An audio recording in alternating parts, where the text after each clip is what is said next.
Hello, good evening everyone. कैसे हैं आप सभी। आपका स्वागत है आपके अपने चैनल टेड गुरु में। और आपने यदि चैनल को सब्सक्राइब ना किया हो तो उसे सब्सक्राइब कर लें, लाइक एंड शेयर कर दीजिए जल्दी से। तो हम स्टार्ट करते हैं अपनी क्लास। आइए चलते हैं अपने पहले क्वेश्चन पे। तो आपका पहला क्वेश्चन है, भारत के किस राज्य में विश्व का सबसे बड़ा थोरियम का भंडार मौजूद है। आपके सामने है 4 ऑप्शन, केरल, कर्नाटक, आंध्र प्रदेश और आसाम। तो आपका यहाँ आंसर आ जाएगा केरल। केरल में थोरियम का जो सबसे बड़ा भंडार है वो मौजूद है। तो थोरियम मतलब उसका रासायनिक सूत्र है TH, उसकी परमाणु संख्या है 90। और थोरियम की खोज की थी 1828 ईस्वी में बर्जिलियस ने थोराइड अयस्क के ऊपर। ठीक है, तो ऐसे आपके 3-4 क्वेश्चन इससे निकल जा रहे हैं, तो आप इसे याद रखेंगे। और अपना नेक्स्ट क्वेश्चन है, पश्चिम बंगाल की सीमाएं कितने देशों के साथ लगी हुई हैं। तो आपका आंसर इसमें आ जाएगा 3। ठीक है, तो जो पश्चिम बंगाल की सीमाएं हैं कौन कौन से देशों से लगी हुई है दोस्तों, तो वो देश के नाम है बांग्लादेश, नेपाल और भूटान। ये जो 3 देश हैं उनसे पश्चिम बंगाल की सीमाएं लगी हुई हैं। और पश्चिम बंगाल की राजधानी, उसकी राजधानी है कोलकाता। तो इससे भी हमारे ऐसे 3-4 क्वेश्चन बनते हैं, तो आप इसे याद रखिएगा। और हम चलते हैं अब नेक्स्ट क्वेश्चन की ओर। कौन सा राजस्थान का मरुस्थलीय जिला नहीं है। देखिए, कौन सा राजस्थान का मरुस्थलीय जिला नहीं है। कोटा, बाड़मेर, जैसलमेर या फिर चूरू। मतलब जिले तो चारों हैं राजस्थान के, लेकिन उसने कहा है कि मरुस्थलीय जिला कौन सा नहीं है। तो इसमें हमारा आंसर आ जाएगा कोटा, है ना। मतलब मरुस्थलीय या फिर रेगिस्तानी क्षेत्र, मतलब ऐसे भौगोलिक क्षेत्रों को कहा जाता है जहाँ जो वर्षा तथा जो हिमपात का योग अन्य क्षेत्रों की अपेक्षा काफ़ी कम होता है, उन्हें कहते हैं मरुस्थलीय क्षेत्र, है ना। तो इसका आंसर आ जाएगा हमारा कोटा। ठीक है, नंबर 4 पे चलते हैं हम। क्वेश्चन है, किस राज्य में सबरीमाला स्थित है। मतलब दोस्तों देखिए, जो सबरीमाला का जो टेम्पल है वो है कहाँ पर स्थित है, वो है केरला में। केरला में कहाँ स्थित है ये, पतनमतिट्टा जिले में पेरियार टाइगर अभ्यारण्य के भीतर सबरीमला पहाड़ पर ये स्थित है। और यहाँ पर दोस्तों प्रति वर्ष 4 से 5 करोड़ श्रद्धालु आते हैं। मतलब ये काफ़ी फेमस स्थान है। ठीक है, और यहाँ पर भगवान जो अयप्पन है वहाँ यहाँ पर इन्हें पूजा जाता है।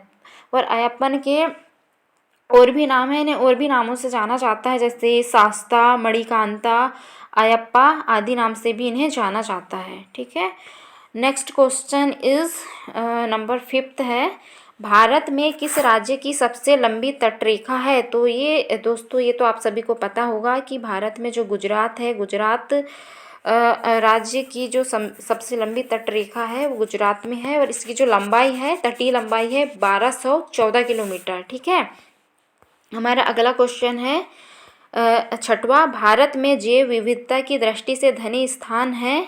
तो भारत में जैव विविधता की दृष्टि से धनी स्थान हमारा पश्चिम घाट है, पश्चिमी घाट। ठीक है, नेक्स्ट क्वेश्चन है, भारत का कौन सा राज्य 3 और बांग्लादेश से घिरा हुआ है। तो त्रिपुरा है, मिजोरम है या मेघालय है या फिर नागालैंड है। तो दोस्तों इसका आंसर आ जाएगा त्रिपुरा।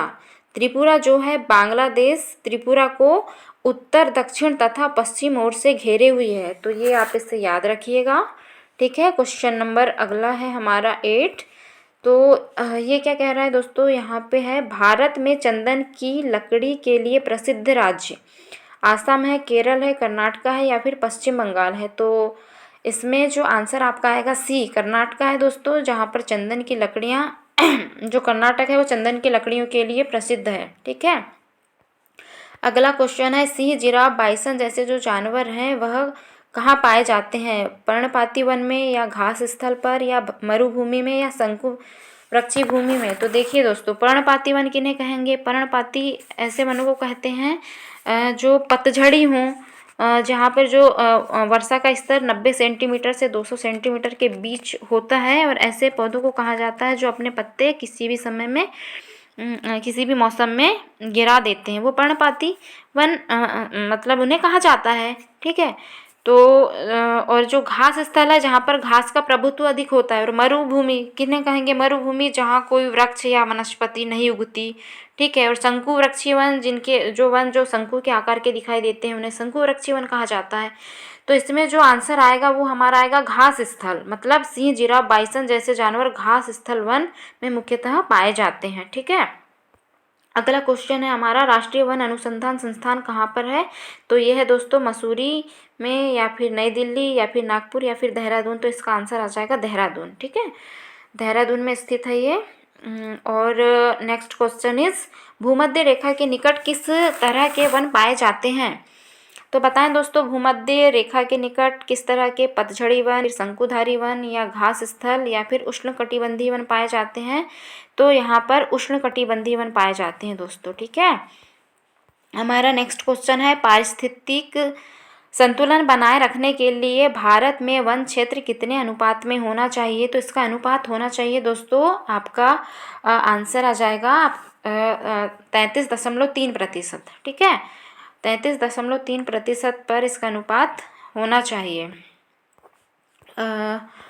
और मध्य प्रदेश का शिवपुरी राष्ट्रीय पार्क किस लिए महत्वपूर्ण है, बताएं? तो ये इसका आंसर आ जाएगा तेंदुआ और चीतल के लिए। ठीक है, तेंदुआ और चीतल, मतलब डी आपका आंसर आ जाएगा, इसके लिए है ये। और नेक्स्ट क्वेश्चन इज, यह एकमात्र अभ्यारण्य है जहाँ कश्मीरी महामृग पाया जाता है?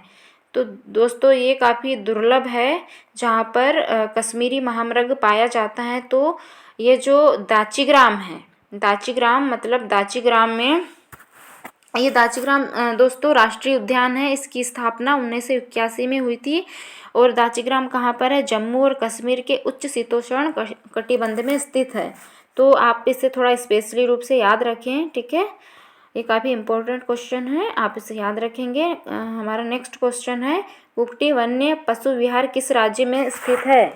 तो यह है दोस्तों हिमाचल प्रदेश में। ठीक है, हम इस पे मतलब जो हमारा ऑप्शन सी है, तो इसे याद रखेंगे आप, हिमाचल प्रदेश में कुक्कुटी वन पशु विहार स्थित है। ठीक है। और अगला क्वेश्चन है हमारा, साइलेंट वैली में दुर्लभ और नष्ट प्राय पशु कौन सा है? देखिए क्वेश्चन नंबर 16, साइलेंट वैली में दुर्लभ और नष्ट प्रायः पशु कौन सा है? तो देखिए कस्तूरी मृग, चीता, शेर की पूंछ जैसा वेकाक्यू, या फिर गैंडा। तो दोस्तों इसका आंसर आ जाएगा शेर की पूंछ जैसा मेकाक्यू, या फिर उसे मैकाक भी कहते हैं। यह जो मैकाक है यह दक्षिण भारत में के पश्चिम घाट में पाया जाता है। और इसकी जो गर्दन पर जो शेर की तरह बड़े बड़े बाल होने के कारण इसे शेर मतलब यह शेर जैसा दिखता है, इस वजह से इसे शेर की पूंछ जैसा मैकाक भी कहा जाता है। और इसका वैज्ञानिक नाम भी आप याद रख सकते हैं, इसका वैज्ञानिक नाम है मकाक सिलेनस। ठीक है, मैकाक का वैज्ञानिक नाम है मकाक सिलेनस। अगला क्वेश्चन की तरफ रुख करते हैं हम। Next question is, Nagarhole national park किस राज्य में है? तो दोस्तों बताएं, नागरहोल नेशनल पार्क किस राज्य में है? तो यह है हमारा कर्नाटका में स्थित है ये। ठीक है। नेक्स्ट क्वेश्चन हमारा, भरतपुर पक्षी अभ्यारण्य किस राज्य में स्थित है? तो यह है दोस्तों, इसके ऑप्शन है कर्नाटक, ओडिशा, केरल, या फिर राजस्थान। तो भरतपुर जो पक्षी अभ्यारण्य है वो राजस्थान में स्थित है। ठीक है। हमारा नेक्स्ट क्वेश्चन है 19, सुंदरवन के जंगल को क्या कहा जाता है? तो सुंदरवन के जंगल को मैनग्रोव कहा जाता है। ठीक है, मैनग्रोव मतलब मैनग्रोव ऐसे वृक्ष होते हैं जो खारे पानी या अर्ध खारे पानी में पाए जाते हैं। ठीक है, ये आप याद रखेंगे। हमारा नेक्स्ट क्वेश्चन है, भारतीय वन जीव संस्थान स्थित है। तो ये कहाँ स्थित है दोस्तों? नई दिल्ली में, या शिमला में, या देहरादून, या फिर भोपाल। तो भारतीय वन जीव संस्थान स्थित है हमारा देहरादून में। ठीक है।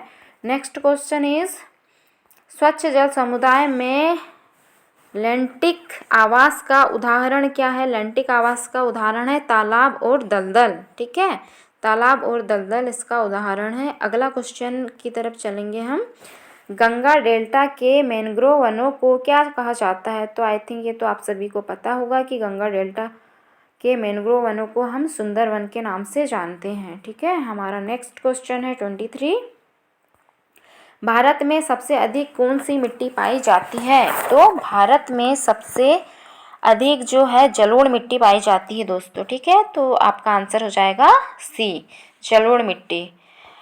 नेक्स्ट क्वेश्चन इज कपास उगाने के लिए कौन सी जो मिट्टी है वो उपयुक्त होती है? तो इसमें आपके ऑप्शंस 4 हैं आपके सामने, रेतीली मिट्टी, चिकनी मिट्टी, काली मिट्टी या फिर दोमट मिट्टी। तो इसका आंसर आ जाएगा काली मिट्टी। तो दोस्तों जो काली मिट्टी है वो कपास की खेती के लिए सबसे सर्वोत्तम मानी जाती है। और दोस्तों ये भी जानकारी ले लीजिए कि जो कपास की खेती है वो महाराष्ट्र, गुजरात और आंध्र प्रदेश में की जाती है। और काली मिट्टी को एक और नाम से जाना जाता है जिसे रेगुर कहा जाता है ना, रेगुर नाम से भी इसे जाना जाता है। और इस मिट्टी में मैग्नीशियम, चूना, लौह तत्व और कार्बनिक पदार्थ की अधिकता होती है। और जो इसका जो काला रंग होता है वह टिटेनिफेरस, मैग्नेटाइट एवं जीवाश्म की के कारण होता है। ठीक है, तो ये इससे भी हमारे काफ़ी क्वेश्चन बन रहे हैं, तो आप इसे याद रखेंगे। हमारा नेक्स्ट क्वेश्चन है 25। तो ऊंचे क्षेत्रों में लैटेराइट मृदा की रचना होती है, तो कैसी होती है दोस्तों? तो ये होती अम्लीय होती है। ठीक है, अगला क्वेश्चन है हमारा, लैटेराइट मिट्टी महत्वपूर्ण रूप से पाई जाती है, कहाँ पाई जाती है? मालाबार तटीय क्षेत्रों में। ठीक है, तो आपका ए आंसर है मालाबार तटीय क्षेत्र। क्वेश्चन नंबर 27 है, खरीफ की फसल काटी जाती है। तो बताएं दोस्तों, ये तो ऑलमोस्ट सभी को पता होगा कि खरीफ की जो फसलें हैं वह कब काटी जाती है? तो ये काटी जाती है नवंबर के प्रारंभ में। खरीफ की फसलें मुख्यतः उन्हें कहते हैं जिन्हें जून और जुलाई में बोते हैं। इन फसलों को बोते समय मतलब अधिक तापमान और आर्द्रता की आवश्यकता पड़ती है ना। और इनको मानसून फसलें भी कहा जाता है क्योंकि इनको मानसून की शुरुआत में लगाया जाता है, इस वजह से इन्हें मानसून फसलें भी कहा जाता है। तो आप इन्हें याद रखेंगे। जैसे इसके कुछ एग्जाम्पल भी हैं, जैसे धान, मक्का, बाजरा, मूंगफली, है ना, ये अपनी खरीफ की फसलें हैं। और रबी की फसलें तो जैसे आप जानती हैं दोस्तों, जो अक्टूबर नवंबर माह में बोई जाती हैं, जैसे गेहूँ, जौ, आलू, चना, मटर वगैरह, है ना, ये रबी की फसलें अपनी। ठीक है, तो आप बहुत अच्छे से आप इसे याद रखेंगे। और क्वेश्चन नंबर अपना 28 पे आते हैं हम, लंबे रेशे फसलें कौन सी होती हैं? तो आपके सामने 4 ऑप्शन हैं, तो आप बताएं इससे देखकर कि आपको क्या सही लग रहा है इसमें। तो इसमें आपका आंसर आ जाएगा कपास, सन और जूट। ठीक है, कपास, सन और जूट जो हैं वो लंबे रेशे वाली फसलें होती हैं। ठीक है, क्वेश्चन हमारा 29, दालचीनी पेड़ों के किस भाग में एकत्र की जाती है? तो दोस्तों ये तो आपको पता ही होगा कि जो दालचीनी है वो जो छाल के द्वारा हमें प्राप्त होती है। ठीक है, और अगला लास्ट क्वेश्चन है दोस्तों हमारा, जो टीक होता है, टीक मीन्स सागौन, बहुत ज़्यादा मात्रा मतलब ये इसकी जो पैदावार होती है वो कहाँ सबसे ज़्यादा होती है? तो इसका आंसर आ जाएगा हमारा मध्य भारत में। ठीक है, मध्य भारत में जो सागौन है, सागौन के वृक्षों की अधिकता होती है। और ये काफ़ी, इनकी जो लंबाई काफ़ी होती है, लगभग 80 से 100 फुट लंबा होता है। और इसका वनस्पतिक नाम है टेक्टोना ग्रैंडिस, इसे आप याद रखेंगे। और यह एक बहुमूल्य इमारती लकड़ी है।